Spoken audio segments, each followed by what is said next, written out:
What's the Car Talk podcast? Hello and welcome back to the Car Talk podcast, a podcast where we talk about the latest car news and latest transportational opinion. You can tell it's been a while, can't you, Bailey? Yes. It's only been a month, which is the norm, but it feels longer. A while for me presenting because I'm a bit like, what are we again? Car Talk podcast. Today it's all about getaway cars. This all stems from the recent news of the death of O.J. Simpson, who famously in the 90s, before me and you were born, Bailey, was in a famous police chase with a white Ford Bronco that lasted over 2 hours. A very inconspicuous getaway vehicle. So today I guess we're going to be talking about some famous getaway vehicles in histories and one that we would use ourselves if we were to commit a crime. Yeah, sounds good. Before all that though, we have of course the latest car news. So would you like to kick us off, Bailey, with what you've got this week? Is it a new Skoda or something? Or? Not quite, but it's a new Lamborghini, which is more interesting than a Skoda. More promising than your news from the other podcasts gone by where they went a bit dry, but yeah. Indeed. This is going to be the last Hurricane. I don't know how many Hurricanes there are now at the moment, but they've made quite a few of them, like different variants of the same thing. And this is the last V10 one they're making. It's called the STJ. It's basically the STO, which is already out, a bit lighter and a bit more sort of, I suppose, exclusive because they're only making 10 of them. And it's obviously got that very STO look. It's that, heavily race car-y looky thing. And obviously, as I said, it's the last one to use the V10, which is quite sad actually, because that means they're going to go on to something electric. Lamborghini themselves, yeah, I like it. Yeah, I'm just looking at the pictures now. Lamborghini themselves actually are calling this the last dance. So it really is. It really is all over, isn't it? Yeah. But yeah, a fantastic looking car. It's clearly not going to disappoint. No, it won't. Well, the only thing disappointing about it is they're only making 10 of them, and they're all sold already. So you can't buy one now because everyone probably in Saudi Arabia's got one. So that's fun. Yes, news from Italy, sticking with where Lamborghinis come from. News from Italy, or should it be Poland? Because this week there's been controversy in Italy. That's a surprise, isn't it? It's among the lads at Alfa Romeo who have launched a horrible new compact SUV, which is probably basically going to be a Jeep, called the Alfa Romeo Milano. Yes. The only problem is that the Italian government they've been on to Alfa Romeo saying that you can't call it that because it's going to be built in Poland. So Alfa Romeo have responded to that by saying, "Oh no, it's okay. We will rename it. It will be called the Junior. Yes, the Junior. So this is now the Alfa Romeo Junior. Terrible car, and even worse name." Wait, so it's called the Giulia, which is already out? No, the Junior, like Junior. Oh, Junior. That's Junior. very close to Julia. I actually had this written down as well, Matty, because I wanted to discuss it, because obviously Alfa Romeo release a car every several hundred years, and obviously it's news when they do. Bad news in this case, unfortunately, because it's an SUV, it's electric, and it's made in Poland. Yeah. So not good overall. The chief executive insists that the choice of the name, I'm quoting here, the choice of the name Junior is completely natural as it's strongly linked to the history of the brand, referring to the iconic 1966 GT 1300 Junior.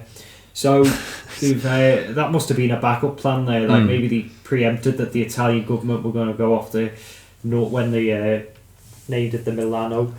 So yeah, except it doesn't look like anything like the old one, does it? No, it absolutely doesn't. What do you think of the looks, though, overall? I don't like it. I think it's just trying too hard, and you can tell that it's trying to look like an alpha by very, very much being under the thumb of the Stellantis group. It would not surprise me, and I might be right, I might be wrong on this one, but I don't know. It would not surprise me if that was based on the new Jeep Avenger, because it looks a little bit like it's going that way. I don't know why they're making another one though, because they've already got an Alfa Romeo SUV, which we mentioned probably on one of the first podcasts, the Toenail that I called it. Do you remember that? Yeah. Which is now actually out. So I don't know why they're making this. This is the smaller version. Right. And also the registration plate's in the wrong place for it to be an Alfa Romeo. Yeah, it's at the front rather than at the side. Mm. Yeah, I don't know, it just seems a bit pointless. Like I said, they've already got the Stelvio and the other Tonale, whatever it's called. Yeah. And now they're making this, but you say it's smaller, but what's the point? Because they've already got two small SUVs. That's a bit of a weird one. It does come with a petrol hybrid, doesn't it, Matty? That's what I've read. It's coming with an electric and a petrol hybrid. So yeah, it's just not very interesting, is it? No. I thought it'd be like a new Giulia or a new sports car they should have made, rather than that. Well, yeah, there are replacements coming for the Giulia as well, so yeah, who knows? Replacement saloons, replacement SUVs, whatever Peugeot are making. So yeah, should we move on? Let's move on to the new the new Mercedes AMG GT63E Performance. Yes, seen this the other day. Headline news. Yes. Tell us all about it. Well, it's essentially the GT63 that's already out, but it's a hybrid version. It's going to be the fastest AMG car ever, which is, I thought it was something else, but maybe this is now the king. It's going to do 0 to 60 in 2.8 seconds, and it will have 816 horsepower and 1,000 newton meters of torque, which is pretty mental. I assume it's going to be four-wheel drive, because that's like it's a bit silly putting that in a rear-wheel drive car. Matty, the only complaint I've got with this is that it's going to be quite heavy, because the standard AMG one already like this, the current one of this, is like 2 tons. So if this has got a hybrid engine in it as well, it's going to be like more than 2 tons. I don't think at that point it's a sports car, really, is it?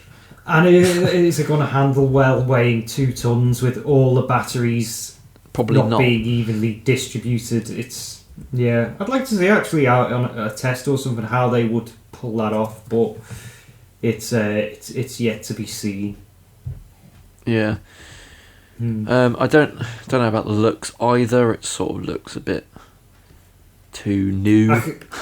Yeah, I can see what they're trying to do with it as well, or what the existing model has always tried to do, but yeah, it's a bit vulgar, should we say? Yeah, but I think also it's almost like a bit too safe, like older AMGs look really aggressive, whereas this is just sort of like a bit, middle of the road, dull. There's nothing like, there's no rear wing on it or anything. I assume there's one that comes up automatically at certain speeds, but it's just not as good as like a fixed wing like on the old AMG Black Series cars,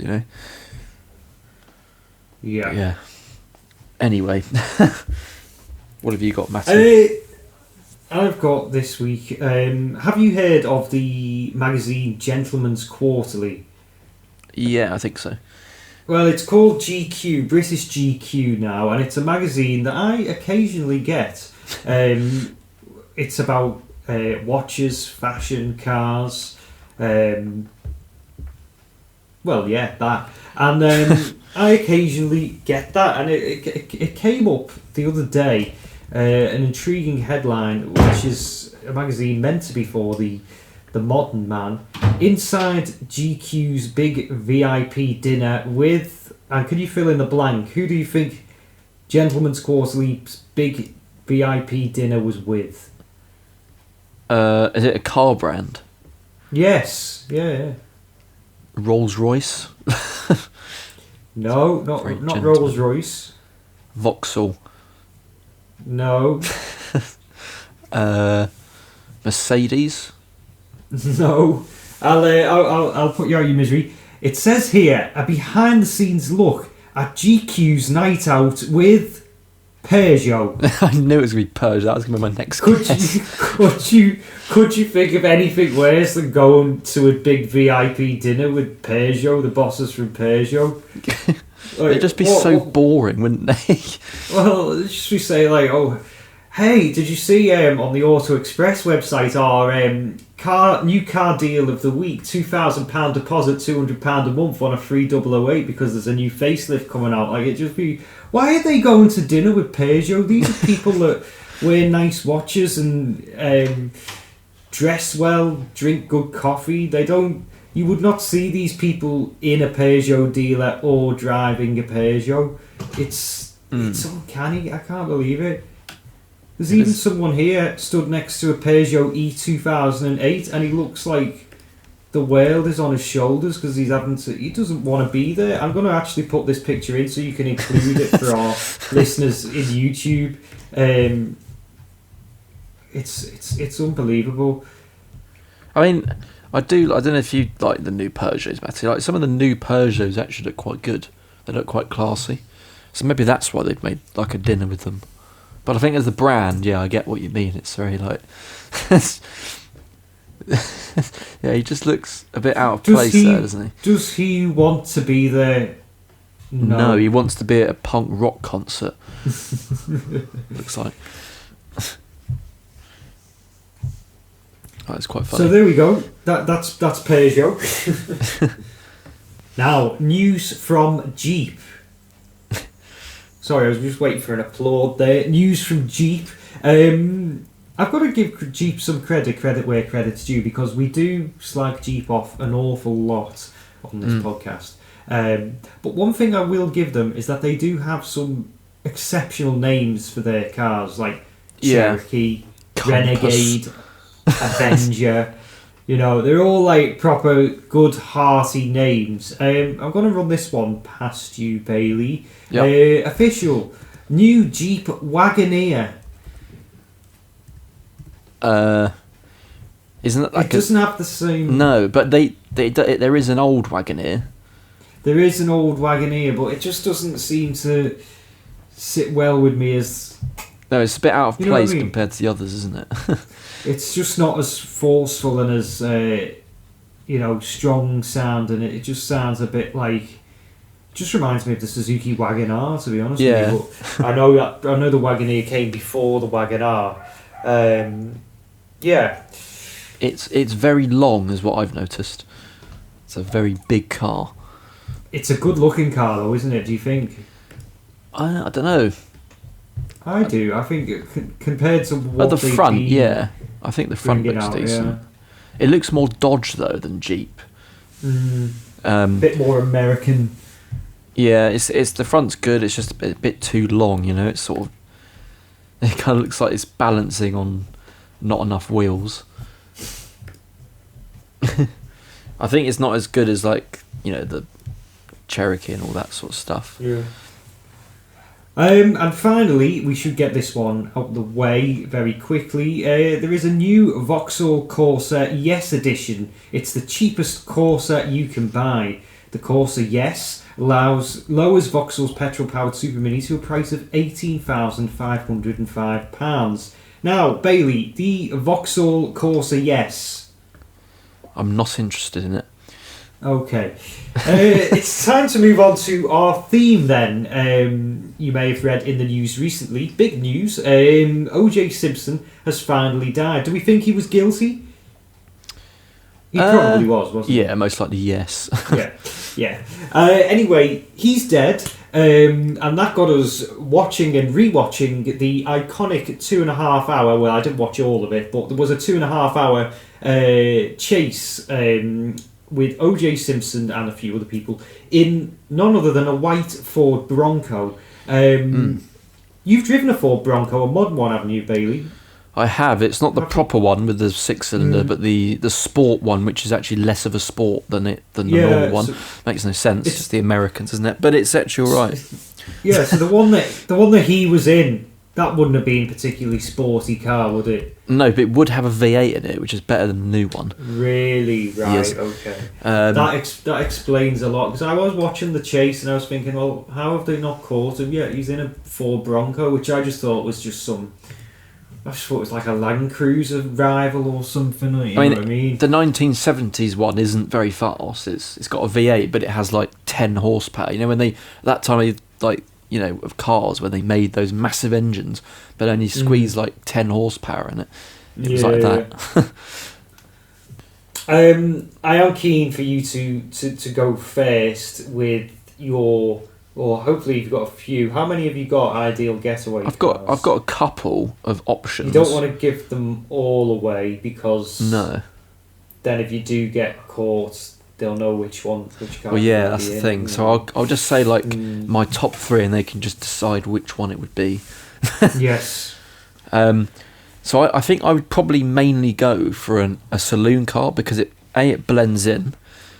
A lot of the performance saloon cars are quick, but as I said, they blend in with the usual traffic, and they're quite spacious, so you can get a couple of people in there overall.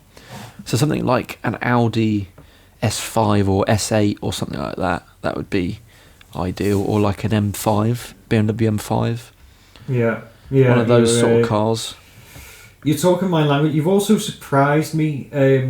I wanted you to go first, because I thought, well, Bailey's going to say, I'm going to pick a Bugatti Veyron. And I'll be like, well, you know, you're doesn't stand out. Then you're gonna stand out. But you've surprised me. You've been quite sensible on this one. Yeah, I understand where you're coming from there. I've also gone for a saloon. You have. And this has got logic behind it. I have gone for the Vauxhall. I know it's a bad start. The Vauxhall Lotus Carlton. Yeah, I thought you might say that. Yeah, are you familiar? Yeah. So this is a formidable getaway car that was able to outrun the police back in the early 90s with its 3-litre V6. Yeah, V6. Turbocharged. It's a twin turbo, I'm pretty sure. V6 engine. Yes, and the reason I picked this is because not only could it outrun the police back then, it probably couldn't now, but when one of these goes flying past with me in it, today's new generation set of,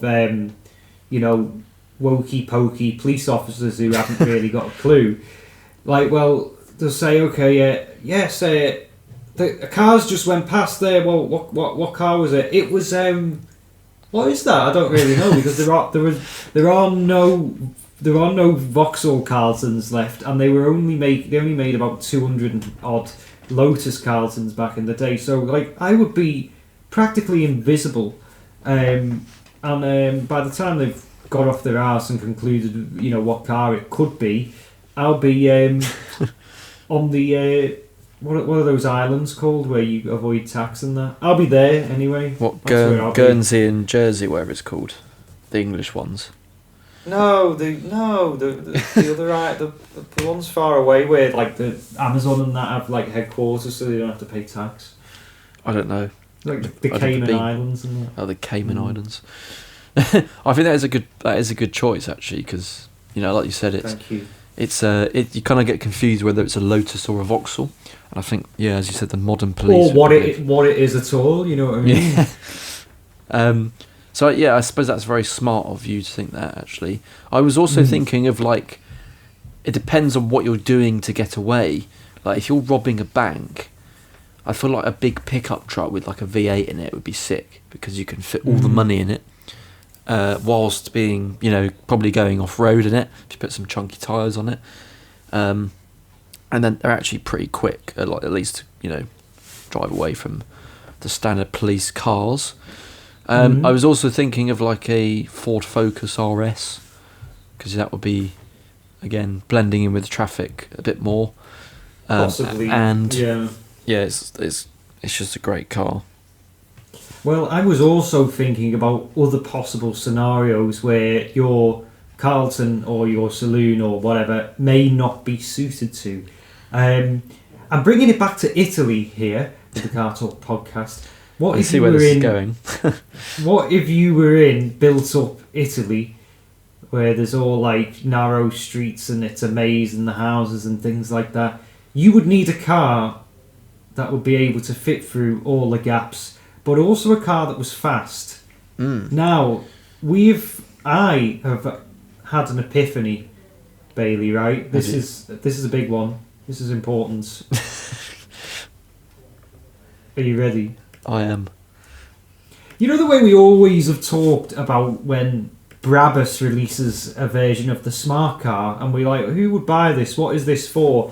I finally found out what it's for. Because if you were to rob a bank in Italy and it was all narrow and trafficy streets and that, the smart car in Brabus form is the perfect solution because it's 0 to 60 in 11 seconds, 18 newton meters of torque, 92 horsepower and a top speed of 81 miles an hour, and you're never going to do 81 miles an hour through those That's true. small little back streets. However, you've got the torque and you've got the horsepower, so I think...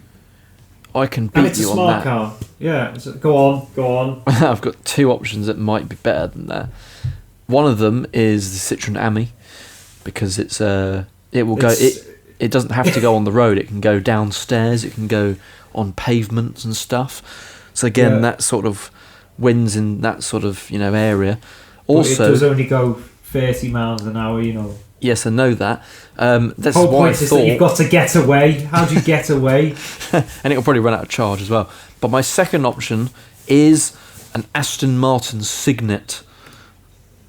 Oh, bit of luxury actually. Luxury. You can be James Bond, but in a miniature form, and it's the same size as a smart car, pretty much, with roughly the same sort of. And they also do a V8 one. Yeah. Did you know they did a V8 Signet? I didn't know that. Yeah, that is actually. You've beat me on that one, but I would say that the Citroen Ami would be good if you were robbing like a toy shop and like the staff were in like them little cozy coupe things chasing you. Then you could outrun something there. But just a final suggestion from me, and I'm not sure how you're going to feel about this as a getaway car. What about the Jaguar I-Pace? You really like the Jaguar I-Pace, don't you?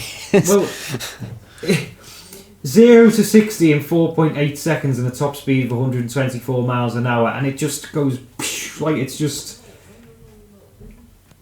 Well, that brings us to the end of another Car Talk podcast. Before we go, though, you might want to see more of us, so that will allow me to plug your social medias, Bailey. Yes, you can obviously follow the channel below by subscribing, which is obviously podcasts will be on.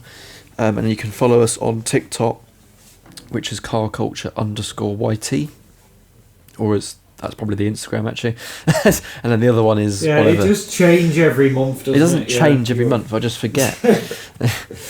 But it's funny, Matty. On TikTok recently, we posted a video talking about like the car scene. It's from one of our YouTube videos. It's like a small clip, and it got so much backlash. How everyone was like, "Oh, you need to respect all car builds," and what do you guys drive? It's like we got loads of hate for basically giving our own opinions about some specific mods on different cars, which I think is fair enough. But respecting all builds, I'm not going to respect your build if it's exactly the same as all the other courses. Yeah, so that's exactly what Japfest is like. Yeah. But yeah, obviously you can follow us on all those, and if you want to see my personal account and see my latest short film, you can go on there. It's Bailey Prickett 27. Yes. Yes, and if you'd like to see more of me, then you can view my own YouTube channel. Search for Matty's Cars on YouTube.